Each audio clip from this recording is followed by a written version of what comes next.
के पत्नी चंद्रावती दोनों सुरता लगा कर रही। जाओ जाओ कि स्वामीनाथ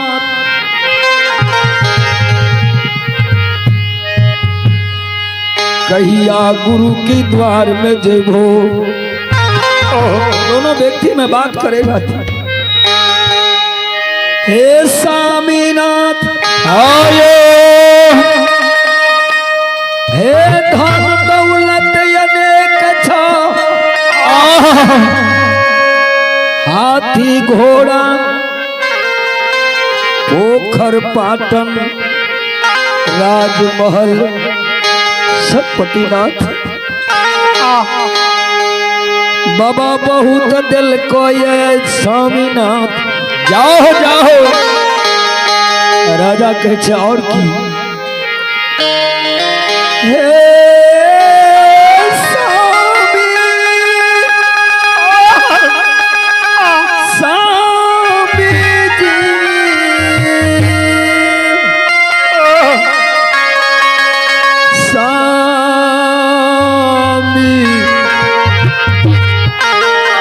राजा जी जाओ जाओ जाओ। पतिदेव जो एको गो कोख में पुत्र नहीं छो तो बेकारी संपत्ति हाथी हंसार घोड़ा घुड़सार राज महल इस सब छिया कोयला कोयला। पतिदेव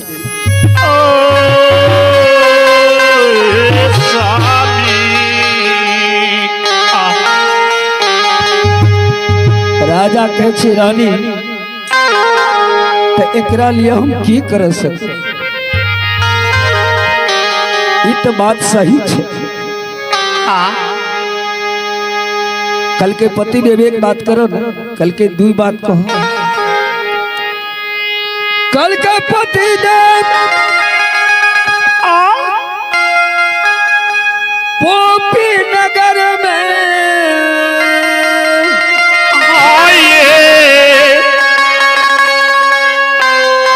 गुरु ज्योति बाबा के सोहरा सुनै छियै। जाओ जाओ जाओ। कल के की सोहरा सुनै छो? कल के स्वामीनाथ अन्हरा के नैन बस्तर के बस्तर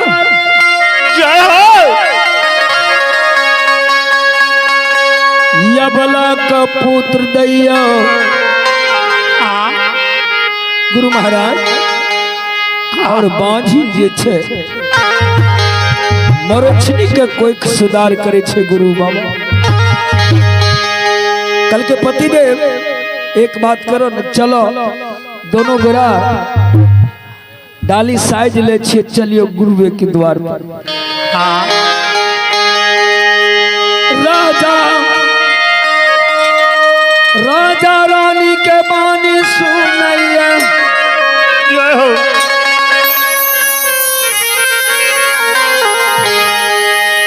राजा रानी के कह रहलई जाओ जाओ जाओ। कल के रानी जी अपना के 7 राज के एक राजा है जी। और मुंशी देवान सिपाही सारा द्वार में खटे छे। लेकिन जाने छो रानी कल के की राजा कह रहले आहे जतिया के पहसमा।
से कि सवा धरती छूल जाइए।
कहल के उ त जात के पासमान छिके जकरा से कि सवा हाथ धरती छुअल जाय छे।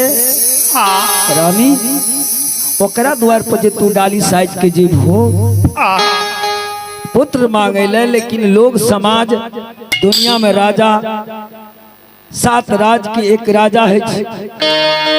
पहले मुंशी दीवान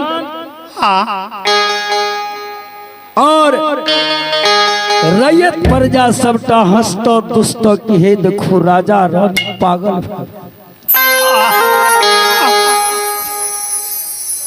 रानी कहे छी स्वामी जी यह सब बात भेलो तोहर अकमान।